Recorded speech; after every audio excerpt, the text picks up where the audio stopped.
Baik teman-teman, apa kabar? Salam sehat semuanya. Jumpa lagi dengan saya Gigi Tama di channel Inilah Story. Nah kali ini kami kedatangan tamu yang sangat luar biasa. Beliau salah seorang narasumber yang jauh kita hadirkan, Bapak Pardi ya. Apa kabar Pak Pardi? Alhamdulillah baik Mas. Gimana kabar Mas Gigi dan keluarga ini? Alhamdulillah baik juga Pak. Ya. Sehat selalu lah. Musim pandemi ini kan kita harus jaga kondisi ya Pak ya. Iya. Nah, terima kasih Pak sebelumnya sudah sama-sama Mas datang ke sini Pak. Memenuhi undangan kami ya. Karena kemarin tim dengan saya briefing itu kita mau podcast siapa nih? Ini adalah Pak Pardi, ide dari teman-teman ya. Karena Pak Pardi ini salah satu motivator bagi kita semua gitu Pak. Gitu. Jadi ya kami rasa cocok lah, misalnya tepat sekali kalau kita hadirkan pada studio yang mini ini Pak. Ya, terima kasih Mas. Yang intinya saya pribadi maupun keluarga bangga dengan gerakan atau kegiatan-kegiatan yang Mas Gigi dan kawan-kawan di Kataja itu sangat luar biasa. Artinya kegiatan yang kalian lakukan itu sangat mempunyai makna terhadap diri keluarga dan terutama pada masyarakat. Itu yang terpenting. Untuk kesehatan ya alhamdulillah saya dengan keluarga dalam keadaan sehat. Itu yang penting Mas, apalagi masa-masa pandemi seperti ini harus selalu dijaga dengan kesehatan. Yang intinya mari kita tetap menjaga kesehatan dan kesegaran jasmani terutama itu yang penting. Artinya dalam kegiatan menjaga kesegaran jasmani itu banyak sekali yang harus dilakukan. Menurut Mas Gigi apa saja coba? Kesegaran jasmani gitu. Ya, yang jelas pasti ini Pak, olahraga rutin. Olahraga rutin ya. Sering istilahnya berjemur ya kan, sesuai ya. anjuran pemerintah itu saja sih Pak. Tentunya dengan pola makan yang ya, sehat. Pola makan yang sehat. Menjalankan protokol-protokol yang sudah dianjurkan oleh pemerintah. Ya. Gitu, Pak. Secara umum kan masyarakat sudah pada tahu itu ya. Iya, Pak. Artinya apa? Yang kaitannya dengan apa itu kesegaran jasmani macam-macam udah banyak yang ngerti. Iya. Ya bagaimana saya harus melakukan aktivitas olahraga ataupun pola makan tadi ya. Iya. Hanya saja apa ada kiat-kiat nanti kita bagaimana berolahraga itu kan masing-masing pribadi berbeda-beda. Tapi yang penting olahraga apapun yang dilakukan, kata kuncinya itu pada akhirnya bagaimana menjaga kesegaran jasmani. Nah itu yang penting. Mana gitu. Caranya Pak itu? Ya, itu tadi Mas Gigi udah menyampaikan loh, olahraga teratur, ya. Kemudian ada berjemur tadi kan protokol kesehatan. Terus maksudnya gini Pak, gimana? Kita kan kadang berolahraga tidak tahu pemahaman kita kan, cara saya berjemur ini tidak cukup nih, kita lari-lari tidak cukup. Nah itu kan kadang ada efek lainnya Pak. Contohnya misalkan padahal kalau kita lari-lari misalkan ada sesuatu fisik kita, organ kita tuh belum istilahnya jangan buat lari dulu pada saat itu. Iya. Itu gimana Pak? Artinya begini, dalam menjaga kesehatan atau kesegaran jasmani itu tentunya antara orang satu dengan yang lain kan berbeda. Ya, person satu dengan yang lain itu berbeda sesuai dengan kondisi orang tersebut. Artinya apa? Mungkin pada saat Mas Gigi olahraga yang pertama kali harus diukur itu apa dulu kan? Tidak langsung saya harus lari sekian kilometer, jangan langsung seperti itu. Yang terpenting satu, pada saat olahraga yang pertama itu yang ringan dulu. Nah bagaimana caranya? Coba cara sederhananya itu adalah pada saat sebelum melakukan olahraga dites ini ya, dites nadinya dulu. Nadinya itu dites dulu, detaknya berapa per menitnya. Nah, kalau detaknya tinggi jadi kan langsung ketika olahraga berat Bisa-bisa olahraga tidak menjadi sehat, tapi olahraga menjadi sakit kan begitu Mas ya. Nah, artinya tes dulu dengan ini apa namanya? Denyut nadinya. Anda latihan ya stepnya ringan dulu. Ya.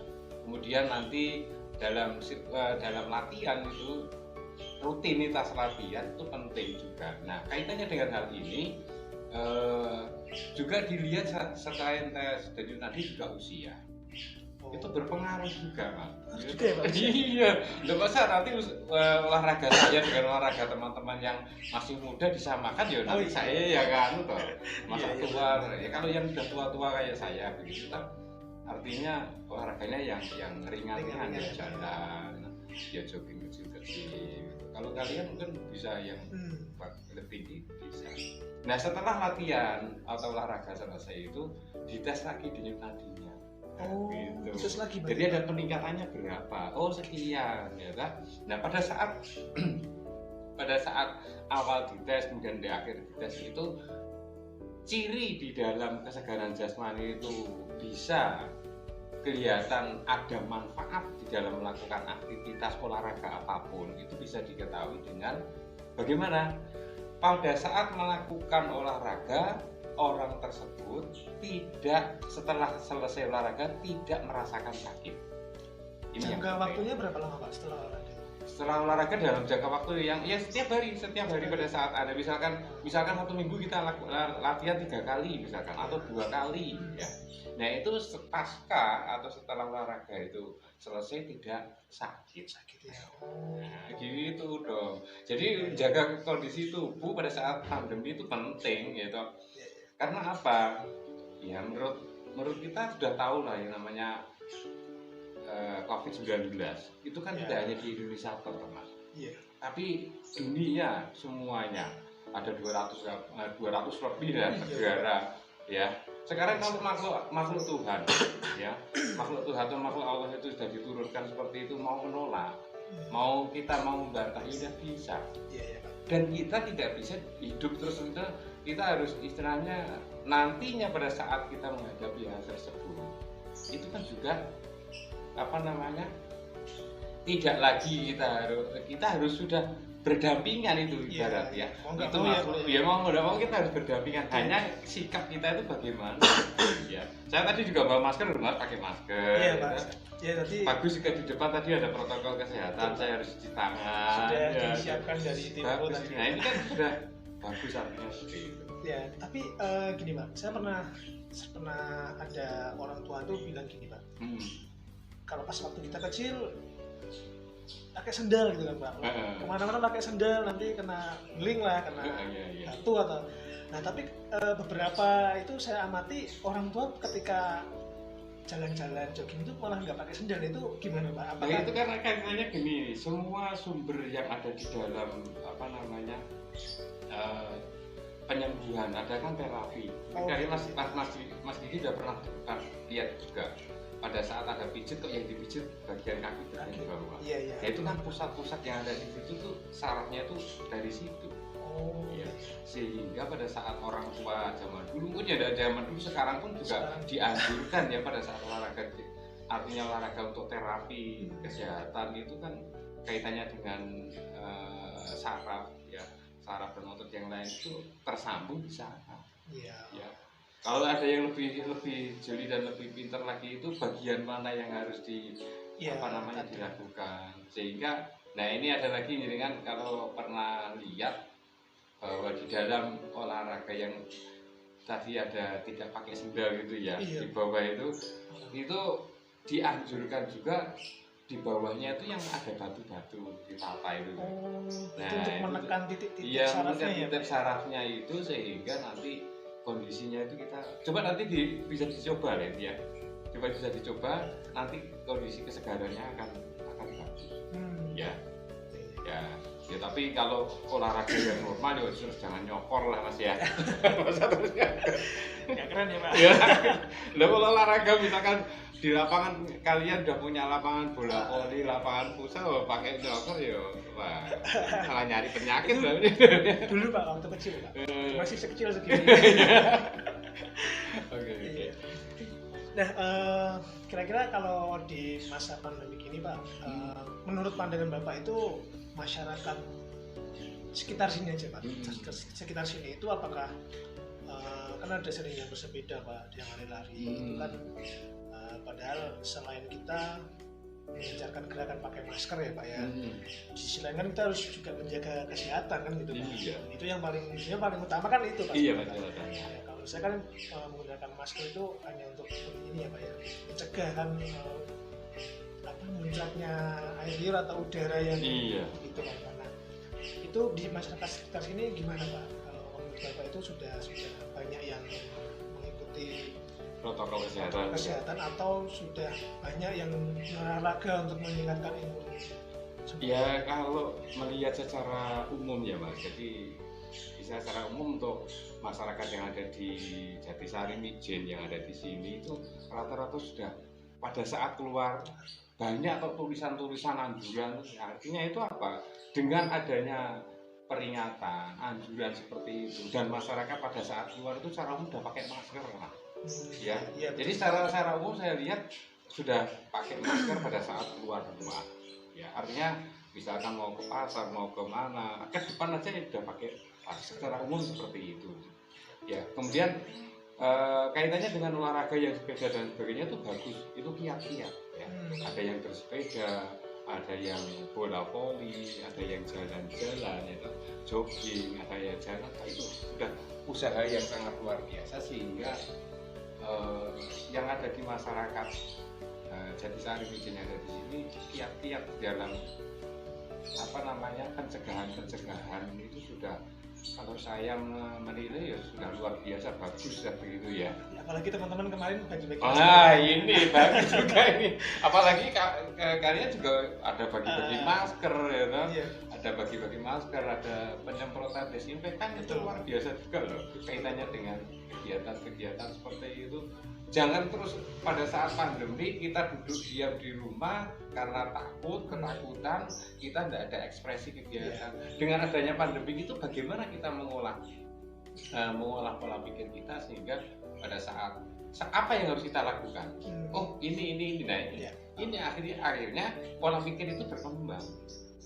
Kalau memang ada seperti itu kita mencegah gitu. Kita berusaha mencegah, membantu petugas-petugas yang ada di sana, kemudian juga menyelamatkan jiwa banyak manusia kan juga itu sudah sesuatu yang sangat luar biasa. Nah kaitannya dengan kesegaran jasmani, kenapa kok harus dijaga kan tadi? Iya betul Pak. Gimana? Itu kadang gini Pak, kita sudah merasa pakai masker, pakai hand sanitizer kemana-mana, cuci tangan, ya kan, jaga jarak dan sebagainya. Terkadang itu kita lalai juga Pak.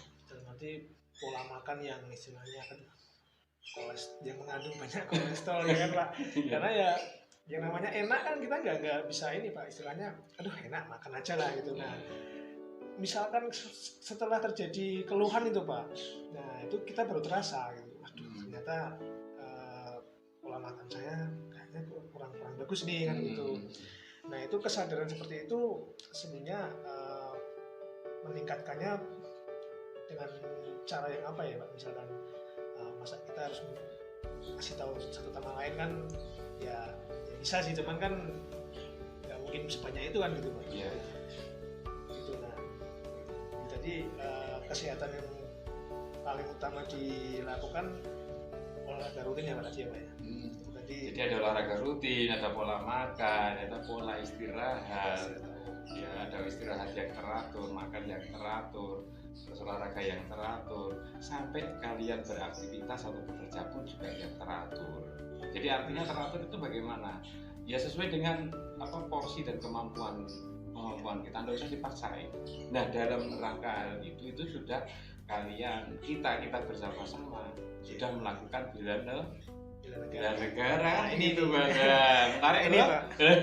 Jadi Pak Marti ini selain seorang guru olahraga ya Pak ya, kesegaran jasmani itu beliau juga salah satu kader bela negara ya Pak. Iya. Nah itu gimana Pak cara mengatur schedule-nya itu Pak? Jadi seorang kalau guru kan mungkin di saat seperti ini masih di rumah ya Pak ya, via online ya kan gitu. Iya. Nah untuk bela negara sendiri itu seperti apa Pak untuk actionnya dalam kondisi seperti ini? Oke.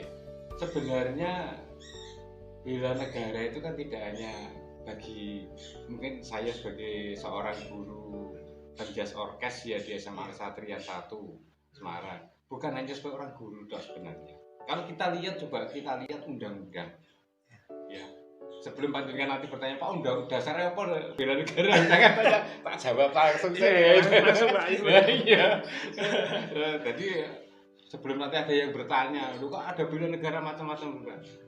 Jadi gini loh, kaitannya dengan bela negara itu kan sudah diatur di Undang-Undang Pasal 27 bahwa setiap warga negara itu wajib bela negara. Betul. Itu pedomannya undang-undang. Terus yang kedua ada lagi pedoman yang sangat yang ada di Muslim ya ini ya, yang agama lain saya yakin sama ya. Jadi kalau yang ada di Muslim kan ya ayyuhalladzina amanu atiullah wa atiur rasul wa ulil amri minkum kan gitu. Jadi Anda itu harus istilahnya taat pada Allah, taat pada Rasul, kemudian ulil amri taat kepada pemimpin yang ada. Dan pemimpin pun kamu hidup di negara mana, negara Indonesia ya kamu harus berhak jadi bela negaranya yang ada di situ kan begitu. Bela negara itu wajib untuk setiap warga negara Indonesia dan itu sudah menjadi undang-undang pedomannya. Berarti kira-kira mulai usia berapa kita wajib bela negara itu? Kalau bela negara sebenarnya kan semuanya masalah saya ya. Semua dari yang kecil pun sudah. Duh, contohnya apa kan begitu akhirnya? Iya. Kok harus bela negara itu contohnya piye to kan? Iya. Sebenarnya bela negara itu jangan dianggap kita harus maju perang, enggak Mas. Yeah. Jadi kita kalau apa yang sudah kami dapatkan pada saat diklat ya. Jadi kalau tadi dengan ceritakan saya itu seorang kader bela negara. Memang saya sudah mengikuti pendidikan diklat kader bela negara di Pusdiklat Rumpin Bogor sana. Bogor sana ya. Bogor sana itu saya dapat ilmu dari banyak widyaswara waktu itu. Yang intinya bahwa bela negara itu tidak harus kalian mengangkat perang senjata, enggak. Artinya kalau anak kecil, anak SD, TK misalkan sekolah, kamu belajar rajin, kemudian berprestasi di bidang akademik maupun non akademik, itu sudah bela negara, Mas. Itu sudah bela negara. Berprestasi untuk dirinya sendiri itu sudah bela negara. Contoh Mas Gigi lagi, Mas Gigi sebagai seorang suami menghidupi anak istri, bagaimana anak saya, keluarga saya sehat, selamat, nyaman hidup bersama Mas Gigi yang mengarungi samudra kehidupan yang penuh liku-liku, betul nggak? Betul. Liku-liku kehidupan, saya yakin yang namanya berkeluarga itu mulus-mulus saja itu nggak mungkin. Harus ada ini ya, istilahnya dinamika dalam kehidupan itu bagaimana ada. Panjenengan membuat yang aman, hidup di keluarga aman, itu sudah bela negara. Ada lagi istri jenengan pada saat memperjuangkan anak si buah hati sampai dia lahir, itu perjuangan yang luar biasa, itu sudah bela negara. Lu memperjuangkan hak hidup lo ya Mas, itu sudah bela negara. Dan artinya tentunya dalam hal ini kan sesuai dengan bagaimana kita menerapkan nilai-nilai bela negara kan gitu. Iya, konteksnya nilai-nilai bela negara kan ada 5 ya. Nah, yang kami dapatkan ada 5. Kalau nanti ada yang ada yang 5 dan 6, saya tahunya 5 gitu aja ya. Apa aja Pak itu Pak? Nah, yang pertama ada cinta tanah air. Kira-kira cinta enggak dengan Indonesia? Kalau enggak cinta udah urip ning Indonesia kan begitu. Ya pasti dong ya, Indonesia. apalagi ini 17-an ya lah. Betul. Ya suruh ngibarkan merah putih aja enggak mau. Wah, ini piye? Amin 1 baru dikibarkan. Nah, itu padahal aturannya suruh ngibarkan edarannya nunggu edaran enggak terlalu lama. Lho kok iki Indonesia kok ora enggak nunggu Indonesia jelas kemerdekaan itu. Maaf, kemerdekaan itu kira-kira menurut Mas Gigi pada saat kemerdekaan itu yang memperjuangkan bagaimana? Menurut pemahaman waktu jenengan dulu, Indonesia merdeka itu perjuangannya kan sangat. Iya Pak. Iya, gimana? Tidak bisa diungkapkan dengan kata-kata. Nah, iya. Dan kita pun sebagai calon penerus bangsa ya Pak Wis. Iya, ya memang harus. Iya kan? Bangsa, Sebagai betul. penerus bangsa pun juga nggak bisa membalas budi dari Iya, pahlawan pahlawan dulu. kita ya gitu Ya, loh. paling dengan cara istilahnya taat saat taat pemerintah, pemerintah ya kan Pak. Kemudian ya menghargai lah hari-hari pahlawan. Iya. Harus tahu juga mana-mana saja yang dulu itu tempat penjajahan seperti itu. Ya. Sejarah lah gitu. Ya itu kan yang pertama, nilai pertama kan cinta tanah air. Kita harus mencintai ya. Bagaimana betul-betul kita mencintai tanah air? Ya, jadi kan cinta tanah air itu bangga dengan bahwa kalian itu hidup berada di negara Indonesia dengan semua lambang-lambangnya ya harus jenengan cinta ya. Lambangnya apa saja, ada merah putih, ada garuda, ada burung garuda. Kan begitu. Nah, kaitannya dengan hal ini untuk cinta tanah air ya, itu kan nilai yang pertama. Ada juga nilai yang kedua, ya, sadar berbangsa dan bernegara. Itu nilai yang kedua. Sadarnya itu bagaimana? Contoh kecil aja, nggak usah hidup di RT atau di kampung, di RW, di kelurahan atau kecamatan. Kalau ada memang di situ ada program-program, Anda yang misalkan kan RT RW kemudian itu kan ibarat kayak NKRI kecil. Iya, iya. Betul nggak? Iya, iya. Ya, ada NKRI kecil. Disitulah kuat, ya. Disitulah kuat.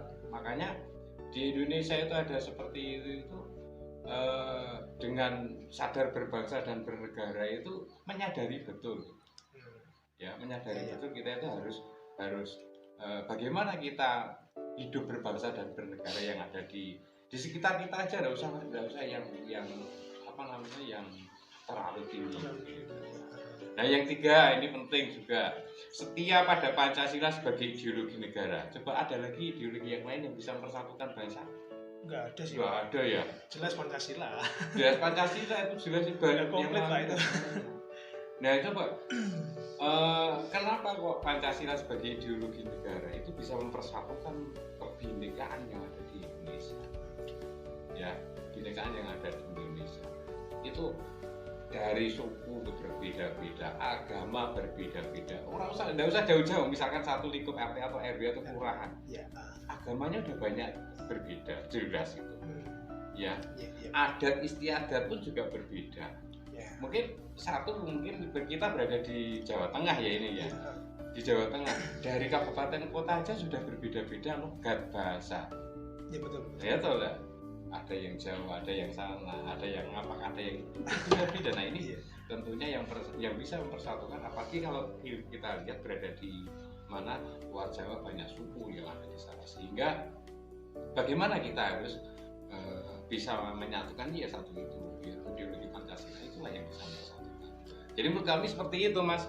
Jadi kalau saya kaitannya dengan bela negara memang harus dilakukan. Itu yang ketiga tadi ya. Yang keempat rela berkorban.